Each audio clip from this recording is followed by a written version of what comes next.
Hello to all of my music theorists in the audience, and welcome back to another video. Today, we have a fun little video for you all. In this video, I'm going to be going through every single song that has been a lip-sync song on RuPaul's Drag Race US.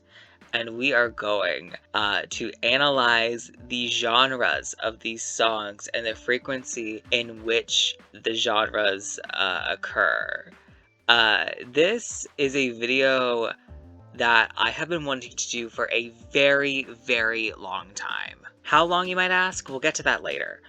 But my birthday was this past weekend, for when this video is going to be uploaded, and I wanted to do a special video that I really enjoyed and felt passionate about during this time. And I picked this project back up and said, I'm going to finish this and I'm going to make this video.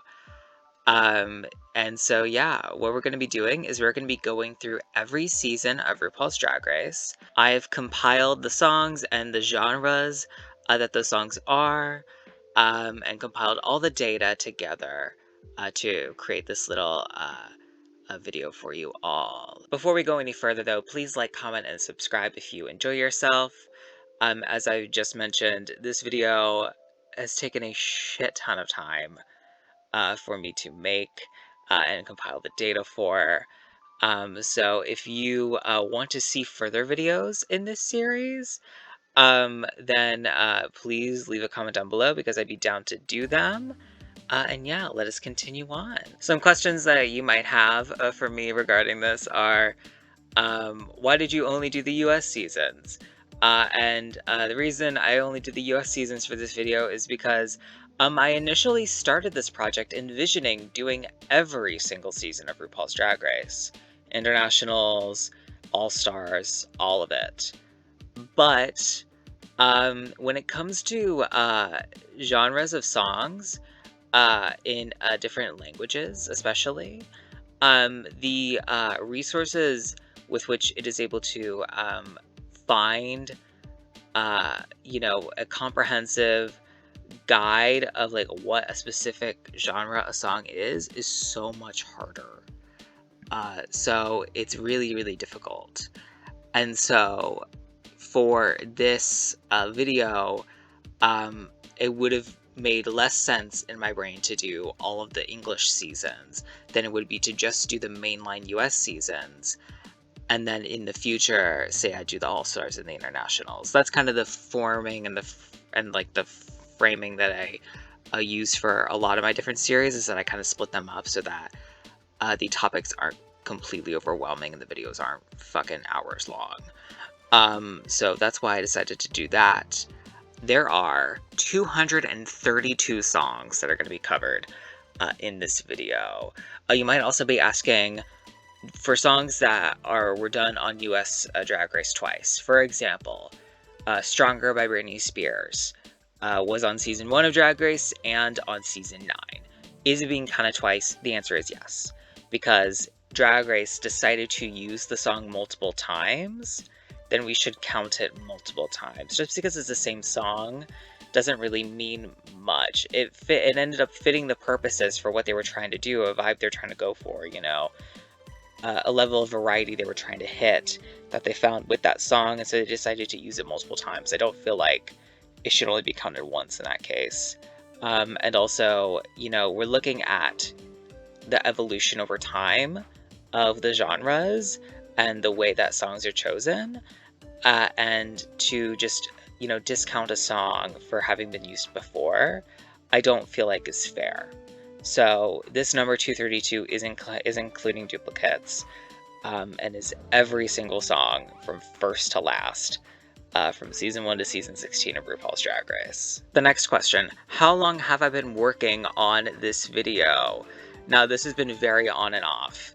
But technically, I've been working on this video since August 15th of 2023. That's as far back as the Google Sheets of this data goes, in terms of its updates and stuff. It goes back, I think, a little bit farther than that, because that August 15th version of it has a decent amount of data on it.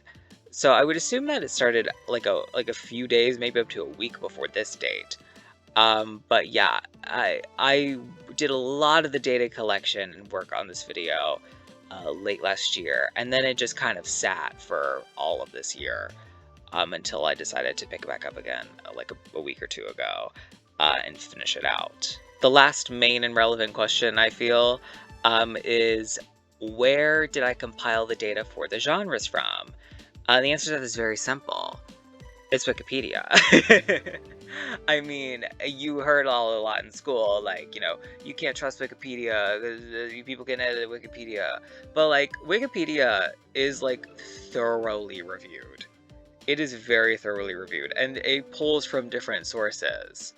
So I feel like, you know, choosing Wikipedia, which is a database that is generally very good on having its information be relevant, and also a database that is going to be consistent with what it considers a certain, song, and, what song is going to put into a certain genre or not. I felt like it was important to, if I was able to compile from a database that, was just a one big whole database that I wasn't having to pull from a bunch of different resources to try and put this together. So most of my information is taken from Wikipedia. Some songs do not have their own Wikipedia pages. Some of the albums that the songs are on do, but some of the songs, and by some I mean just a handful, it's only like 6 or 7, and it's mainly the RuPaul songs, do not have their own dedicated Wikipedia pages. And so for those songs, I went to a few different sources and tried to compile the couple of genres that I felt like most accurately fit the song. But frankly, those shouldn't really matter in terms of the grand scheme, in terms of like the data overall. So I went through, I looked at all the songs, compiled all the genres that the songs are for each season. And I found a very interesting story that we're going to be kind of diving into with this data here. And this data ends up kind of splitting itself into 4 distinct categories. And those categories are, first off, we have the early seasons of Drag Race, which are seasons 1 through 3 and season 5. The middle ages, seasons 6 through 9. The new seasons, which are seasons 11 and 16. And the 2 outlier seasons, which are seasons 4 and 10. Every single category you see here has a pretty distinct way that the genres end up lining up and being distributed throughout the seasons. And it's a very interesting way to see it grow over time. Obviously, some seasons choose to not follow the trend. Seasons 4 and 10 have a very different vibe to them, it ends up being, when it comes to the genres.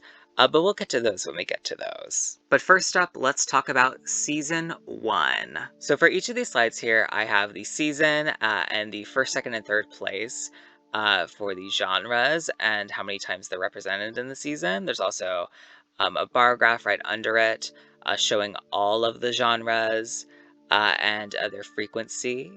And on the right, I have all the songs and the genres that the songs are. So, in season 1 of RuPaul's Drag Race, there are only 7 lip sync songs, so there's not a lot of genres here. But the winning genre is R&B, with 3 songs representing it: The Greatest Love of All, We Break the Dawn, and Shackles, all being R&B songs. Every other genre is only represented once. And you can see here, there's the specificity of the genres and the way they are categorized is pretty specified. Like, we have urban gospel and electro and teen pop. 2 of those 3 genres I listed only show up in those songs and will not appear again later on the list. There are many genres that only show up once here in this entire list. And so we see a pretty good mix of genres through the season, though. You know, we got dance pops to R&B, and then we get a rock song in the middle. Back to some dance pops, some R&B, some dancey songs, you know. Very much in the realm of, like, the classic kind of drag genres, you know? Like R&B, soul, pop, and dance genres all really I feel like are the genres that kind of make up like the gay staples, which end up being the drag staples. So this representation we see here in season one, I feel like is pretty emblematic of what's gonna come and of like what the kind of standard kind of drag genres and representations are. But they do provide some interesting things like Shackles, you know? That's a gospel song, which is a genre that I would say is one of the genres that's least associated with drag overall, being a religious based genre. So I feel like this season is also very fun in that way as well. But let's move on to season two, where we end up getting a pretty similar makeup overall. R&B still is in first place, represented 3 times the same amount as in season one, but now we have a defined second place ranking, which has 3 representations: dance pop, soul, and diva house, all twice on the list, while everything else is here once. And I guess for further context, now that we're into season two, the way that the bar graphs are shown at the bottom, you might be like, hey, why isn't like R&B on the far left or anything? Because, you know, it's represented the most. Why isn't it like going down or anything? The way that I decided to do the bar graphs is that they are lined up by when the genre was introduced into Drag Race and into the lip sync, you know, pantheon. So actually, if we go back to season one, you'll see that house and dance pop were the genres for the first song done for lip sync on Drag Race, and those are the first 2 genres listed on the bar graph. And as we go further into this, every single genre that's added, you know, to the whole list of genres are going to be on the right side of the graph, while the genres that have been, you know, there since the beginning and for the longer periods of time are going to be on the left side of the graph. So it's going to show which genres are new to the list and show, you know, is a new genre really just like has a bunch of representations, or is an older genre that's there not represented as much as it was? So that's why it's set up the way that it is. But I think the season 2 list, you know, it still leads with R&B as the top genre, and it kind of really expands on the list from season 1, and you know, its second most represented ones are all very, you know, classic drag lip sync, you know, song genres, you know, like dance pop, soul, diva house. Those are all like very quintessential drag genres to perform. And as you can see with this season, some of these songs, like My Lovin', have 4 different genres represented in them, and there's some that are going to be more later on. So yeah, it is very interesting. And with season 3, we continue very much in the same genre distribution and like spread, but we have even more lip sync songs, so we get a bit more data from it. R&B continues to lead with 5 representations here. And dance pop and soul have 4 in second place, and disco is a third with 3. Disco was a genre that was only represented once in season 2, so it does get a little bit of a boost here, and everything gets a bit of a boost. And it's very interesting to see that. Electropop and New Jack Swing also have 2 representations here, which I feel like is really fun. Those are 2 genres that I feel like can really easily lend themselves to like great lip sync songs, but just aren't as quintessential to like the genre of lip syncing as a whole as like R&B and dance pop are. In conclusion, for these 3 seasons at least, they very much fall into the same categories as I mentioned. They just continue to expand on each other, and we'll continue to see that a bit as well with season 5 of RuPaul's Drag Race. But first we got to get into our wild card of season 4. And season 4 just kind of fucking loses the plot. It says, you know what? Soul, electropop, country, disco, funk, all of them. 2. Why not? Just let's fucking do it. Everything else, 1. Remember R&B? Remember dance pop? Remember those? Yeah, once. These 5 genres, they get 2. They're the winners. And it's very, very interesting that it ends up breaking out that way. But that's the way it is. That's the way it is. The fact that country ends up topping the charts, so to say, in this season, being represented twice, where in total country is going to be represented in some form or fashion, like, I don't know, like 10 times throughout all of these seasons, period.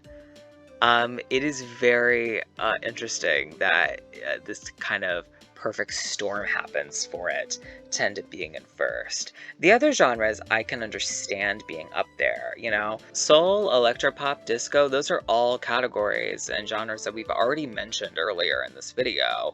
And funk, I mean, looking at the songs that funk is represented by, Bad Girls by Donna Summer, I Gotta Use My Imagination, by Gladys Knight. Those are both those are both good songs for lip syncs. They also fit into the disco and soul camps, which are represented in that first position as well. It makes sense to me. But the fact that we just have 2 rando country songs on here is very interesting. We do end up getting back to form with season 5 though. For season 5, R&B is in first place, represented 6 times. Dance pop is in second, being represented 4 times. And just standard pop is third place, being represented 3 times. We do see a bit of a dip for genres like soul, only being represented once, and 2 to make it right, by Seduction. But besides that, this is very similar to the graphs that we saw earlier, you know? We got those 3 at the top, all understandable ones to be there, with dance and electropop being there twice. Genres that we've seen and that have been mentioned in some form earlier. But we just continue to kind of see the rise of like R&B and dance pop here as the 2 genres that are going to be represented a lot. And as we continue on further in this video, we're going to continue to see a shit ton of R&B and dance pop. And the conclusion, when we get to it, is fascinating. In this season, we have the first hip-hop song with Whip My Hair, and the first, and I believe last, jazz song with Malamba Number 1. But I think in the popular culture, when thinking about Drag Race, season 5 is a pretty standard stopping point for when people refer to like the early seasons of Drag Race. And it's a very natural break to go into our next chunk of seasons, which is the middle seasons, which are classified as seasons 6 through 9. Season 6, we see a big dip in just frankly the amount of genres that are shown here. On average, season 6 has one of the smallest amounts of genres just of any season represented in this video. With, you know, like almost half the songs being classified into just one genre. But here we see topping the list, dance pop and pop being represented 3 times, disco and freestyle being represented twice. Freestyle, if you don't know, is a genre of dance music that's also referred to as like Latin freestyle, which kind of is, you know, just like a subgenre of kind of like the club dance music genre. And everything else is only represented once. So our R&B dips straight down to being represented once with What a Man. And this kind of turning point here that we see kind of falls in line with this like first initial spike in popularity of RuPaul's Drag Race. That we saw happen like it's during season 4, but really happened during season 5. And I don't know if that exactly ended up affecting the songs that were chosen as lip sync songs on Drag Race. In terms of, you know, like them trying to appeal to what they thought would be, you know, a wider audience and deciding to go in a more pop-based direction with their choices, which is, you know, a genre that, you know, pop is like the genre, you know? It's called pop. It's called pop for a reason. It's popular music. It is the universal genre. It is the popular genre that ties, the charts together in a way. Does that actually track? I don't know, but that's something that I thought about. And season 6 is the season that introduces the least amount of genres to this ever-growing list, with only one genre represented, that being deep funk, which is, a subset of funk. But yeah, every other season introduces more genres than season 6. Season 7, on the other hand, is a season that has a lot of genres in it. Overall, as you can see, there's a much more cluttered list on the right there than we saw with season 6. But it definitely continues into the same kind of vibe that season 6 had. In first place is still dance pop, being represented 4 times. Then we have synth pop and dance being represented 3 times.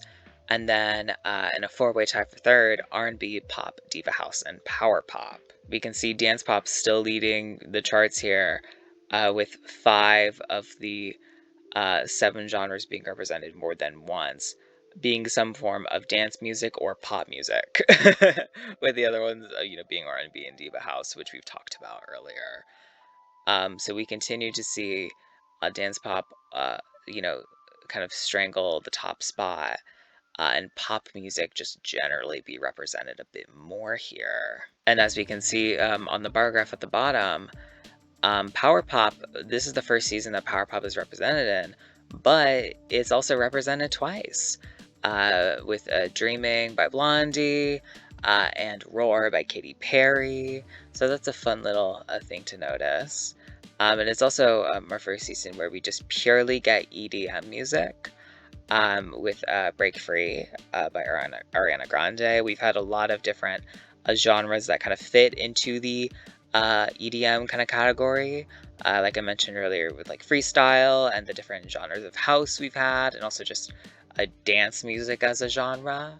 But it's our first song that is just truly just listed as EDM. In season 8, there are a lot less lip sync songs. It's one of the shorter seasons of Drag Race overall, so there's less genres to talk about here and to compile, but dance pop still holds the #1 spot, being represented 3 times, electro pop and disco being represented twice, and everything else being represented once.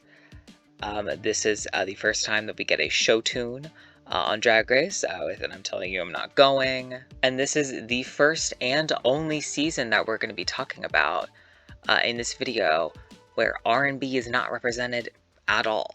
It's not represented once. We are solidly into Drag Race's era of R&B, throw it in the garbage, pop genres, let's raise it on up.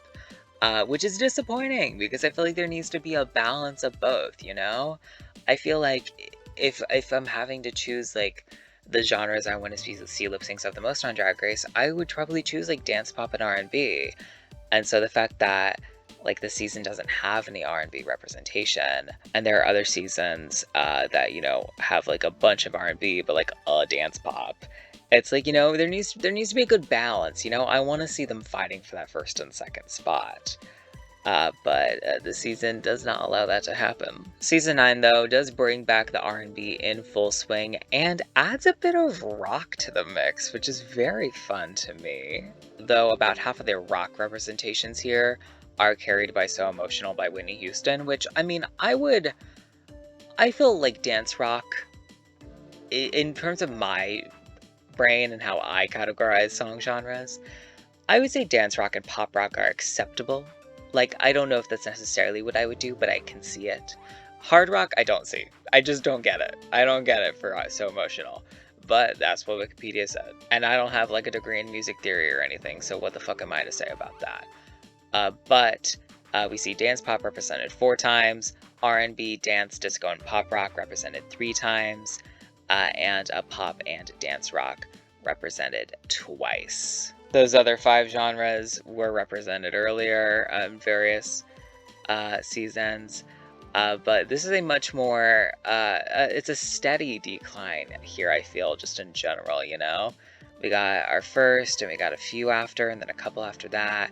And then we have a list of ones, but, you know, it's not like an overwhelming list of ones. And I really appreciate this season's, you know, distribution in general, you know? I like to see the dancey songs, I like to see pop, I like to see rock, I like to see R&B, and it's got all of it going on, and I do appreciate that. It also has genres that tend to be a bit less represented, but I still think, you know, belong, like country and like funk genres. So that is going to close out the like middle seasons of Drag Race. I guess the rest of the pre VH1 era and the first season of the VH1 era. And then we do have another outlier season to get into before we get into the newer seasons of Drag Race, the VH1, rest of VH1 and MTV. And that is with season 10. We have this meteoric rise of funk getting up there and being tied for the most represented genre here. And there are other songs here as well, or actually I think just one, that also has, you know, it's also synth funk. And other songs that I feel like could theoretically, you know, if somebody said, oh, this song is funk, I wouldn't say, no, you're wrong, you know? This season really pumps that up a lot. Tied for first, we have R&B, pop, and funk. In second place, we have disco and hip hop being represented 3 times. Hip hop in every season before this was only represented once at most, sometimes not represented at all. This season we have it 3 times with Pound the Alarm, Groove is in the Heart, and If. And then in third place, we have a 4-way tie of house, soul, power pop, and rap being represented twice. And this is also the first season with any rap representation as well, being represented by Pound the Alarm and Call Me Mother. And dance pop is only represented once. It loses to like 10 genres in this season, which is crazy.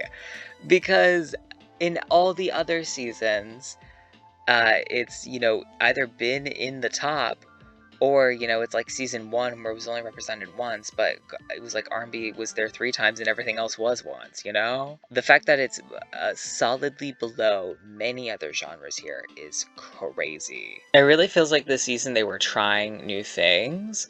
And I also feel like uh, the, you know, representations of like hip hop and rap are pretty emblematic of, you know, the charts and the kind of, you know, popular music at the time. While they aren't using like current songs as much for them, the later 2010s as a whole, hip hop and rap were very popular. They obviously still are today. But this is just me saying shit. I don't have actual data on this. But personally, I feel like, you know, this kind of like 2017, 18 kind of time period was like really like the peak of popular culture really dialing into hip hop and rap in a way that doesn't feel as dialed into today. And I feel like their representations being greater here might be, you know, representative of just how popular they were in the culture at that time. But I could be wrong. Okay, last but not least, we're going to talk about the like quote unquote newer seasons of Drag Race, which is seasons 11 through 16. And this section here, you know, we had our first section, R&B dominated. Second section, dance pop dominated. Our 2 outliers just kind of chill in there with their own different vibes. And then we have our final section, which is it's gonna do a few different interesting things here. In season 11 here, we have a chart that is actually very emblematic of the early seasons of Drag Race. In first place is R&B being represented 5 times, dance pop being represented 4, and pop being represented 3. With other genres that we've seen before and talked about before, disco, funk, hip hop, EDM, all being represented twice, and then everything else being represented once. This is a very, you know, this chart could very easily fit into uh, like season 5's chart. There, you know, it could come right after, and I'd be like, yeah, that tracks. That makes sense. But it happened 6 whole years later. After the very specific and pointed moment we get with season 10, we get back to a chart that feels very familiar. And season 11 introduces the second least amount of genres with only 2, Latin house and electro rock. But we have this pretty familiar looking graph, and that is going to shift drastically in season 12. In season 12, the #1 genre is dance pop, being represented 8 times. 8. 8 motherfucking times. That is over half of the songs being classified as dance pop. Second place, R&B 3 times. Third is funk twice. Everything else is represented once. That is insane to me.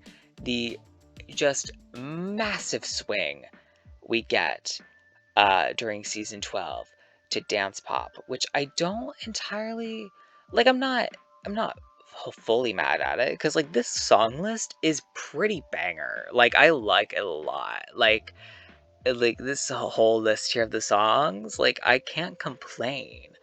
But it's the dramatic shift that really just confuses me. I'm like, what? What do you mean? What are we doing? You might be wondering, if you've been paying attention to the charts on the right. You might be like, hey, you didn't do their individual lip syncs in the finale, and you're right, I didn't, because those are just individual performances. Those aren't like actual like lip syncs. The Bring Back My Girls lip sync was a lip sync that all of them did. Was anybody going to ever be eliminated after it? Probably not. In fact, absolutely not. But I wanted to only do lip syncs that were like lip syncs competing against others that could have like potentially had a purpose. And those performances, I feel like, were very pointedly just meant to be, performances that the contestants got to do in the finale, similar ways to how the finales are done now, where they get their own numbers that they get to do, So I did not include those. I wish I had a solid answer as to why the swing to dance pop was so massive in season 12, but I honestly really don't have one. I can't think of any like cultural shift or any specific reasoning that would have made it so that the shift to dance pop here was so big. If you can think of anything, please put it down in the comments. I would love to hear your ideas. But it is fascinating that the shift was so blatant as it was. In season 13, we make that chart so much bigger because there's a lot of fucking lip syncs here in season 13 of RuPaul's Drag Race. In our list here, dance pop continues to lead, being represented 10 times, our largest number yet. R&B is represented 7 times. And then electropop really shows up and shows out here, being represented 6 times. Electropop has been a pretty, steady mainstay, being represented like at least once or twice, in really pretty much every season since the beginning.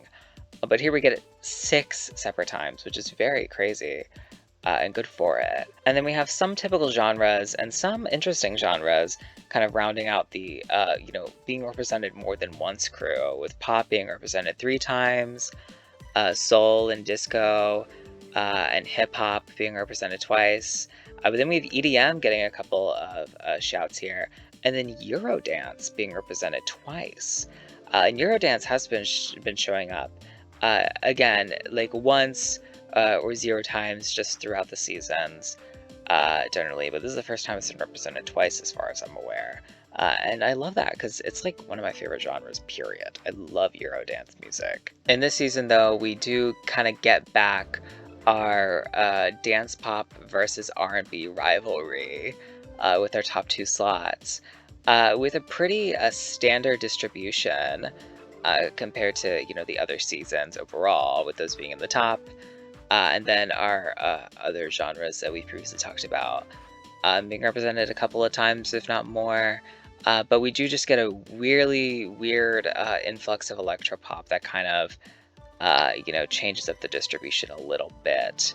and definitely a more spread out list of genres overall. And also, season 13 has the longest list of genres uh, of any of the seasons we're talking about in this video. It just has the most genres packed into it overall, which I think is nice. I think is good. I like seeing a wide variety here. I think we should have as wide of a variety as we reasonably can, while still platforming genres that really, provide the drag landscape, kind of what it is. And I think it's important to have a wide tapestry of genres, while also still being, grounded, and not being like, we're gonna do one R&B, we're gonna split it all individually. There's a one R&B song, one funk, one country. Like, no, don't do that.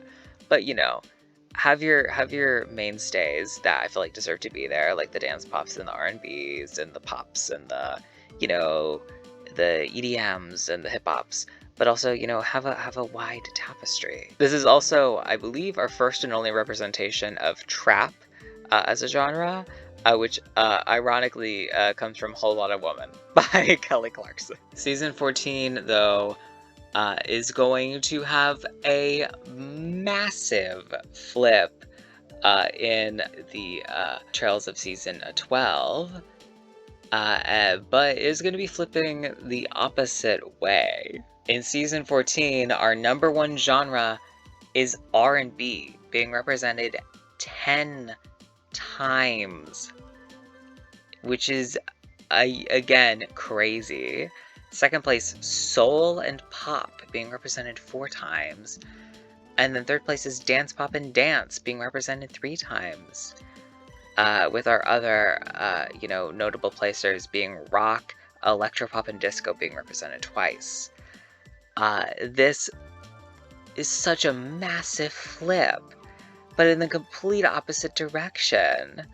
And it's so interesting to me.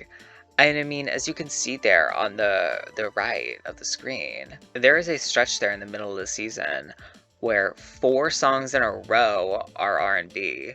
Then you get a 1-song reprieve, and then the next 4 are R&B. And most of these songs take place during the lip sync SmackDown episode, specifically 6 of those 8. So it's not like you're getting it like a week by week and it's like, okay, another R&B, another R&B, another R&B. It all happens within like an hour. So it kind of actually really works pretty well, because you're just kind of like, oh, this is kind of like R&B themed, that's what it kind of feels like. And so I think that's a good way to do that. But it's very interesting how there's so many R&B songs in a row, and that it's so represented on this season. This is the first season where we get an emo song with Good For You by Olivia Rodrigo.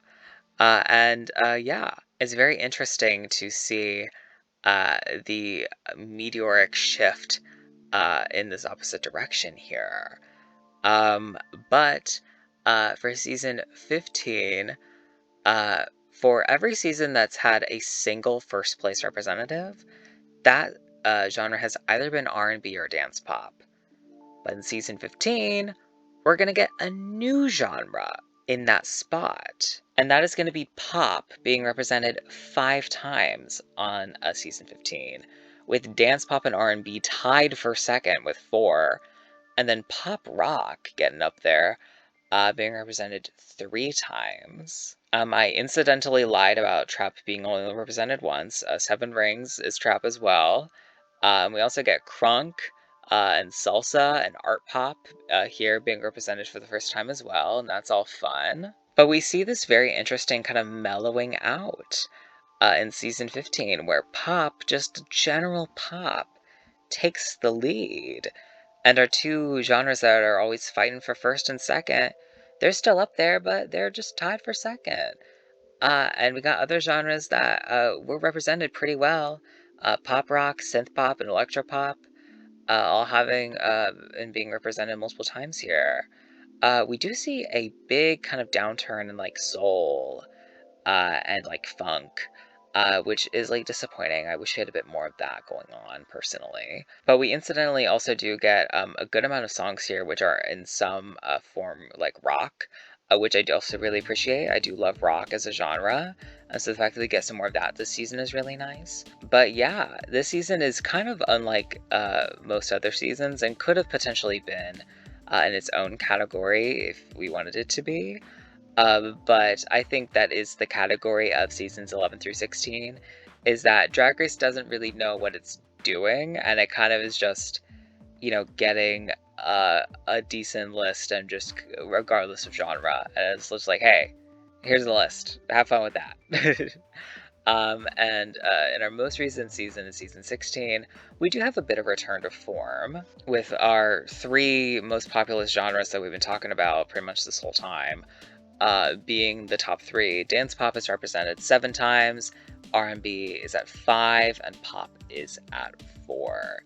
This season, while it does have a shit ton of songs, more songs than any other season, its actual list of genres is actually a little bit shorter in comparison to, like seasons 13 and like last season.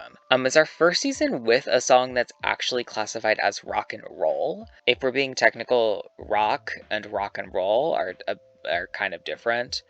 Rock and roll is much more like based on like the early days of rock and roll, like the 50s and 60s. It doesn't have to be from that era, but it's more of like a rock of that sound where it's like the evolution of like rock over a period of time. Has made it so that just rock as a genre has like a different connotation to it, which is something I didn't really realize before making this video, but I thought was interesting and I wanted to mention it. And again, we see genres like dance, synthpop, funk, pop rock, and also new wave getting a couple of shouts in there, being represented more than once on this season, which is pretty, standard in terms of the seasons we've talked about so far. So we kind of end with this like pretty good return to form that we saw like seasons 6 through 9, where dance pop is first, R&B second, and some forms of like pop and funk and other genres, kind of rounding out the top genres of the season. It's very interesting that it kind of returns this way, and it's going to be interesting to see in the future how it continues to change and grow and develop. So now that we've gone through every single season, we now need to compile all those seasons together and see the entire list of genres and how many times they've been represented. And oh boy, it is close between dance pop and R&B, which is the most represented genre. Before I reveal that to you all though, please pause this video and predict what genre you think was represented the most. But out of all the genres, I gave you the 2 options. The options were obvious, but it's dance pop or R&B. Leave your comment right now. I'm going to keep rambling while you leave that comment. Blobbity blobbity blahs. Bloobity boobity boo boo. Da da da da da. Okay, yada yada yada. If you didn't pause, that's your own fault. I think it's been enough time. Let's move on to that graph. Overall, the genre represented the most times is dance pop, being represented 63 times. Second is R&B, being represented 62 times. It is a 1 song difference. It is a 1 song difference. That is crazy. After 16 seasons, 497 total genres, not individual genres, just genres as a whole with, all their iterations and representations combined together. After all of that, our top 2 are literally 1 apart. And you can see on the left side how those numbers shake out going downwards. There are 18 genres that are represented twice on the list and 38 that are represented once. That just didn't make sense to fit into this section of this graph. And you can see the pie chart version of this data with, those ones represented once and twice there on the right.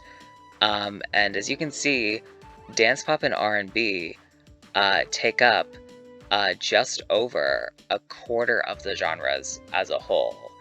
And the next 5 genres, pop, disco, electropop, soul, and dance, end up rounding out that top half. The top 7 genres make up over half of the genres. here that are represented. And if we want to go further than that to the top 3 quarters, the next 11 genres end up making up the next quarter of the graph, which means that in total, 18 genres are 3 quarters of the graph, and the other 25% is every other genre, which is 68 genres, and that is crazy. That just rapid decline of how much they're represented here. It is insane. But I do think it is very representative of like lip sync songs, what they tend to be as a whole, and what what are popular gay anthems and queer songs, like dance pop, R&B, pop, disco. Like all this list going down is very much exactly like the genres that I expect to be represented and talked about when it comes to songs that queer people want to listen to, and what are fun genres to lip sync to. Like this list that we see here with the ones at the top makes a whole lot of sense to me. I wish I could say that the data was surprising, just in like the quantities of each genre, but I honestly don't really think it is. It is really interesting though to see the shift over time of the genres. And after compiling all this data, I was like, okay, I want to try and figure out if there's any reasoning I can figure out as to why we saw that shift, where we started off with a lot of R&B, then we went to a lot of dance pop, and then we just kind of flipped-flopped back and forth between different genres at the end. The reasoning that I initially came up with that I thought might explain it was if we're looking at different periods of time, if we're looking at the 80s, the 90s, the 2000s, the 2010s, and we're thinking of the genres that the kind of like gay anthems, I would say, come from, I do feel like, once we start, if we could start earlier, like in the 70s and moving into the 80s, I feel like they more so fit in like the soul and the R&B camps than they do in like the pop and dance pop camps. But as we get further into the future, into the thousands and the tens, I feel like the songs that are considered like gay anthems tend to be more in the dance pop and pop categories.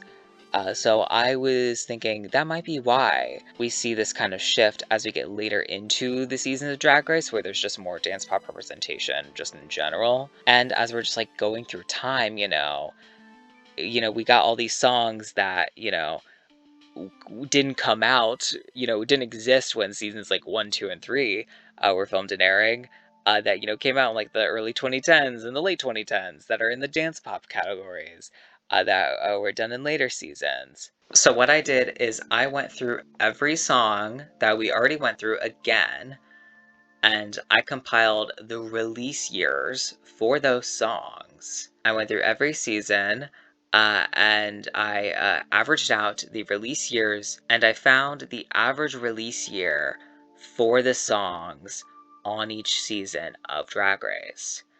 And I was wondering if, by doing this, if I would find that the later seasons, if the average release date of the songs used in them would be closer to the present day. Obviously, they're generally going to be closer to the present day because, the first season of Drag Race was 16 years ago. So obviously, more songs, have come out. There's been 16 years. You would expect that average to be closer to the present day. But I was wondering if it'd be closer to the present day relative to the year the season came out. The first season of Drag Race came out in, I believe, 2009. And, let's just say the average year was 1999 for all the songs for season 1. That's a 10-year gap between the average lip sync song release date and the actual season airing. And I was wondering if, let's say, for the most recent season that came out in 2024, if that average year would be, 2019, and there was only a 5-year difference. And this is the data I ended up getting from that. The seasons that have the red bars are seasons where R&B was the leading genre. The seasons with the light blue were the seasons where dance pop was the leading genre. The two green ones were our wildcard seasons, and season 15 was the pop season. And we do see a general trend upward in terms of the average year that the lip sync song came out, but there isn't really a steady climb. And it doesn't seem to be too terribly influenced by the top genre of the season. In general, the seasons where R&B is the top genre have an earlier, average lip sync release year than the seasons where dance pop is the top genre do. But it isn't fully formed and fleshed out enough to make any real conclusions. So after finding out all that data, I decided to go and try and dig for more information to see if there was a true correlation between the popularities of dance pop and R&B, just like as genres, and what I could potentially find that might provide a clearer vision as to why we saw this shift happen. I ended up finding this graph from a website called The Dataface, and in 2016, they ended up compiling the genres of every single song that charted on the Billboard Hot 100s from 1958 through 2016. And just looking at the genres of pop and R&B and their percentages throughout the years, and we see that pop does actually have the larger percentage for a lot of the time, but in that kind of late 80s through early 2000s range, we see R&B holds the top spot. And I do think this data could further explain why we see the trends that we saw in the seasons.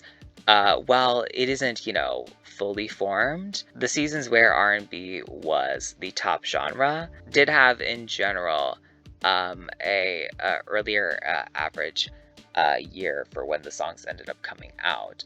And the average years really fall into that kind of 90s to early 2000s range, just for all of the seasons generally.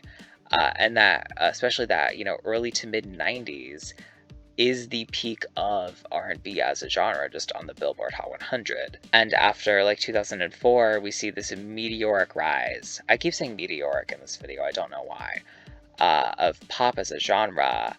And as we get into the later seasons of Drag Race, and the seasons that, come out after this data ends, we still have, in general in society, a larger share of dance pop songs than we do in R&B just as a whole, reaching in the Hot 100 and in the cultural zeitgeist.